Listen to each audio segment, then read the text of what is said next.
Welcome to The Explainer. So you've heard these terms thrown around. Financial planning, financial advisory, they kind of sound like the same thing, right? Well, they're not. And honestly, picking the wrong one could have a huge impact on your money. So in the next few minutes, we're going to break it all down and help you figure out which one is the right choice for you. You know, if you've ever felt completely lost trying to figure out your finances, with all the jargon and the advice coming from every direction, you are definitely not alone. It can feel like you're trying to find your way through a maze, totally blindfolded. And a lot of that confusion really comes down to these two ideas right here. They look so similar on the surface, but underneath, they're two completely different philosophies about how to handle your money. So let's clear it up, shall we? Okay, probably the easiest way to wrap your head around this is with a simple analogy. Think of it like building a house. A financial planner, that's your architect. They're the ones designing the entire blueprint for your financial life. A general advisor, on the other hand, is more like a specialized contractor. You call them when you have a specific problem, like a leaky roof that needs fixing. And that core difference between the architect and the contractor, it all starts with the very first question they ask. It really gets to the heart of their philosophy. Yeah, this quote just nails it. Financial planning is all about the why. Why are you saving? What are you trying to achieve in life? General advisory, a lot of the time, jumps straight to the what. What stocks should you buy? What insurance policy do you need right now? So a planner starts with you. What do you want?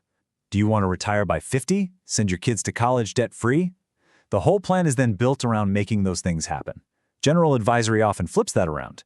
It might start with a specific product, maybe a hot new investment, and then tries to fit it to your situation.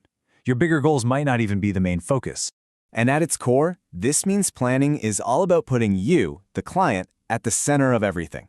There's even a legal term for it, a fiduciary duty, which basically means they have to act in your best interest, not just sell you something that makes them a commission. The advice is totally customized, and they'll even help you with the hard part. The emotional roller coaster of investing. Okay, so that's the philosophy behind it all. Now let's talk about the scope. How much of your financial world are we actually looking at here? Remember our architect? Well, they're looking at the whole building, not just one room. A real financial plan is holistic. It brings every single piece of your financial puzzle together. We're talking income, budgeting, savings, insurance, taxes, retirement, even estate planning, the whole shebang. The goal is to make sure every piece is working together, not against each other. Now compare that to the general advisor, our contractor. They're often focused on just one slice of that pie. Maybe they're an expert in investments, or their job is to get you the right insurance. And look, that expertise is super valuable, but it's isolated. They might fix the plumbing without checking if it'll affect the electrical system, And that difference in scope, well, it naturally leads to a totally different timeline. Financial planning is all about playing the long game. The blueprint isn't just for what to do this week. It's a roadmap for the next 5 years, 10 years, 20 years, all the way to retirement and beyond. General advisory, though, tends to be much more focused on the here and now. It's usually triggered by an event, maybe the market's doing something crazy, or you just came into some money and need to know what to do with it. It's about solving an immediate problem, not necessarily architecting the next few decades. All right, last big difference here, and honestly, this might be the most important one. Let's talk about the relationship. Are we talking about an ongoing partnership, or is this more of a one-and-done kind of deal?